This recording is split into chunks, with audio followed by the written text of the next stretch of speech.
नमस्कार, मी गौरी सूर्यवंशी. एस मराठीमध्ये आपलं स्वागत. वळूया आजच्या बातमीकडे. राज्यपाल पदाची लालूच दाखवून तब्बल 5 कोटीहून अधिक रुपयांची फसवणूक करणाऱ्या कपटी मृगाला नाशिक पोलिसांनी अखेर गजाआड केले. निरंजन सुरेश कुलकर्णी या आरोपीने चेन्नईच्या व्यावसायिकाची फसवणूक केल्याप्रकरणी मुंबई नाका पोलीस ठाण्यात गुन्हा दाखल झाला होता. माननीय पोलीस आयुक्त श्री संदीप कर्णिक आणि पोलीस उपायुक्त श्री प्रशांत बच्छाव यांनी या प्रकरणाची गंभीरता लक्षात घेऊन गुंडविरोधी पथकाला आरोपीला तात्काळ अटक करण्याचे आदेश दिले.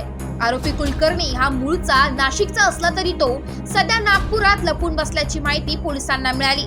त्यानुसार गुंडविरोधी पथकाचे प्रभारी सहाय्यक पोलीस निरीक्षक ज्ञानेश्वर मोहिते, पोलीस अंमलदार विजय सूर्यवंशी, अक्षय गांगुर्डे, प्रदीप ठाकरे, गणेश भागवत, प्रवीण चव्हाण आणि राजेश राठोड यांचे पथक नागपूरला रवाना झाले.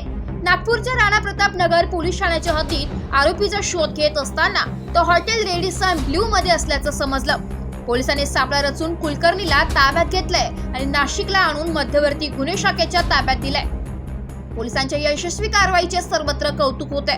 कुलकर्णीने चेन्नई येथील व्यावसायिक नरसिम्हा रेड्डी, दामोदर रेड्डी, अपुरी यांना राज्यपालपदाचे स्वप्न दाखवून त्यांच्याकडून 5 कोटीहून अधिक रुपये उकळले होते.